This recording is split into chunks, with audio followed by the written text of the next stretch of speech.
Okay, let's talk about number four, Russia.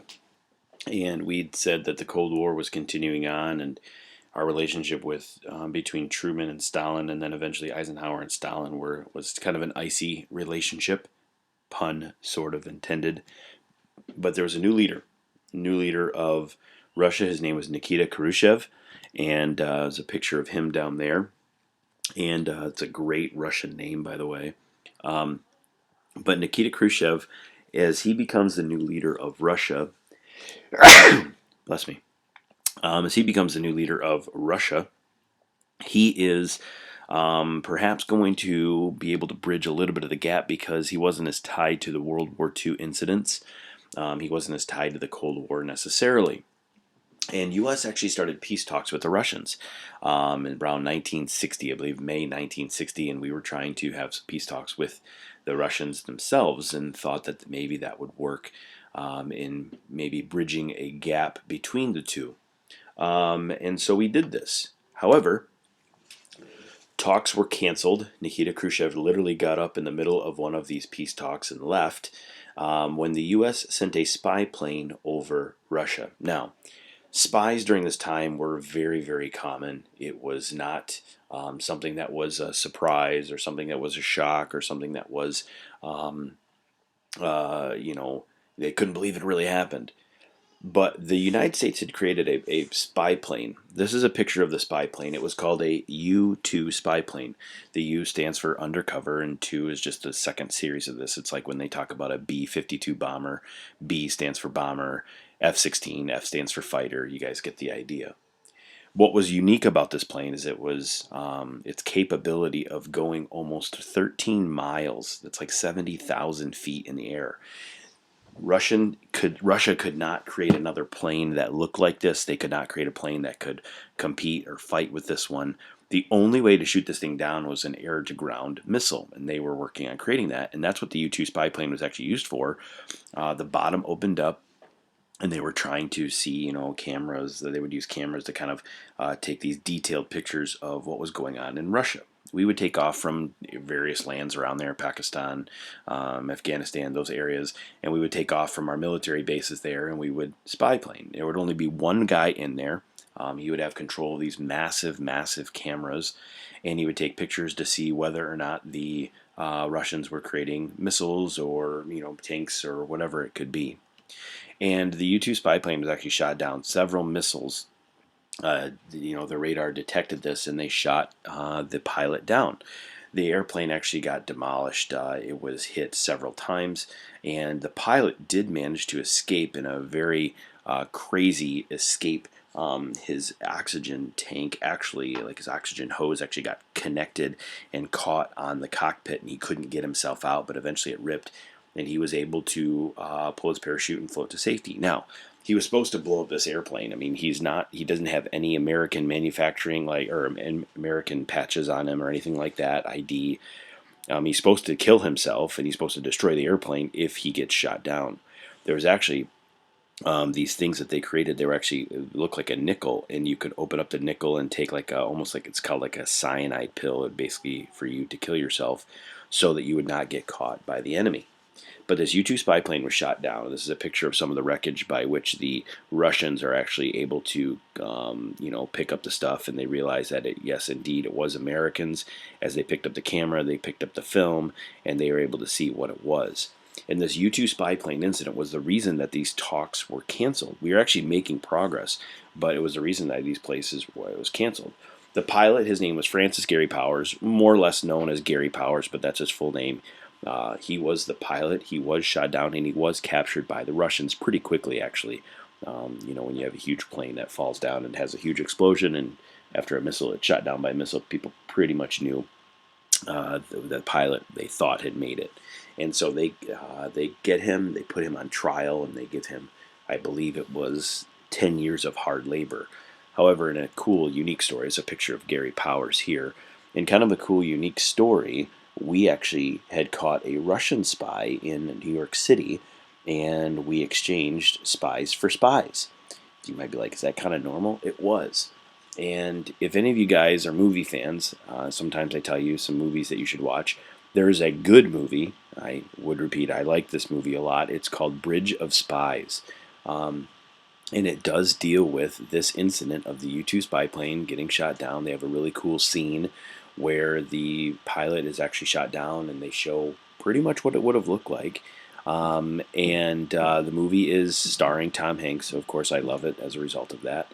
He's a great actor, but it's a cool movie about the actual exchange between spies for spies, how Russians and Americans would exchange spies for spies. So it's kind of a cool movie if you're into that. I believe it's rated PG-13, so of course, if you're over 13, I guess that means you're allowed technically to watch it. But of course, always ask your parents. But maybe you've seen it. But this was the situation with Francis Gary Powers being shot down, and this pretty much ends peace talks, and the Cold War starts to escalate again. And this is also kind of the situation that kind of gives Russia the go-ahead on creating the Berlin Wall. I'm going to show you a video here. This is just kind of a summary, a little bit more of a summary here. Hopefully you'll enjoy this.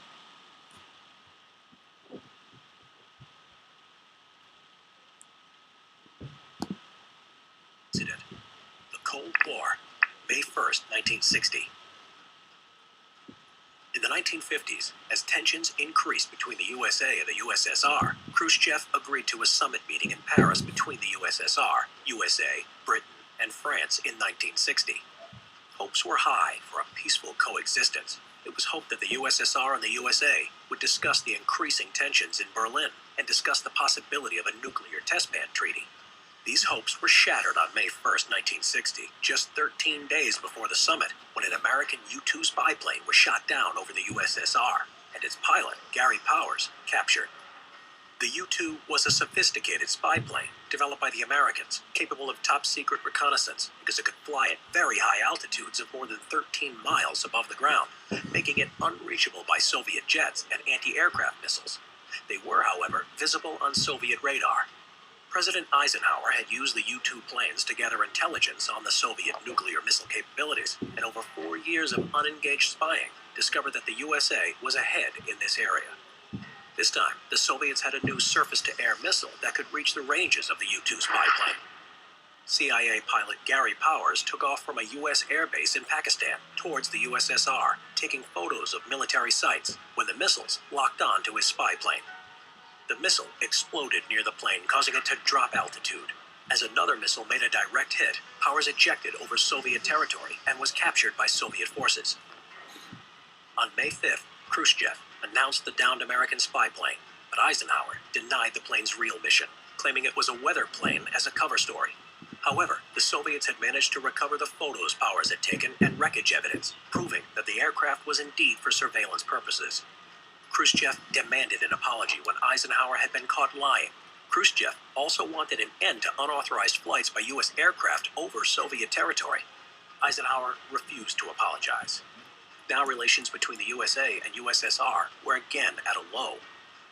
At the beginning of the talks on May 16th, Khrushchev walked out of the summit meeting hours before it started, withdrew his invitation for Eisenhower to visit the USSR, and abandoned talks for nuclear disarmament. Furthermore, as there were no talks on the problems in Berlin, the U-2 incident would lead to the Berlin Wall's construction. Gary Powers, meanwhile, was put on trial and sentenced to 10 years in prison in the Soviet Union.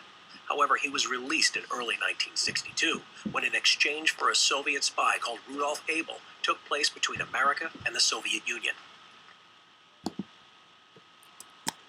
Okay, so hopefully that kind of gives you maybe a little bit more of a visual representation of what had taken place during that time. Let's go back to our notes here and talking about Roman numeral 6, the boom years. The 50s are known for being very prosperous. It's almost like a second wave of the roaring 20s. And the gross national product, the GNP, rose 250% each year. That means the total output of goods and services. Goods would be like shoes, clothes, cars, tangible things that you can touch. Services would be like a mechanic, a dentist, a service that people provide for you. And the gross national product rose every year. Every time the gross national product goes up, this is a huge thing for American businesses. And this is what we're able to create. It's what we're able to manufacture out there and what people are able to purchase either in America or globally. And so it was a big deal. And manufacturing changed dramatically because of the automation. Automation is the idea that you use machines instead of human labor. Now, we've already talked about the use of the Henry Ford and his assembly line, but this is a little bit different. This is actually using mechanization and using manufacturing, using computers and using actual machines to create things instead of human labor. Now, there's some advantages to machines instead of having human labor. The fact that they can work tirelessly, and you can produce generally more. You don't have to pay them, although the upfront cost would be bad. However, when you lose human labor, you lose some ingenuity, and you also lose the ability to pay some people. Now, it's not going to be quite as bad as like what we have today, but they're just starting to change how that was done. This would be an example of like the classic assembly line, but what's happening is this stuff is going faster and faster because they're able to use the ideas of using machines instead of human labor to create all of these main big parts of the manufacturing that they're creating. Let's put down letter B, suburban growth, and we will talk about suburban growth tomorrow. This is kind of getting into the suburbs and a cool discussion on how the suburbs were actually created.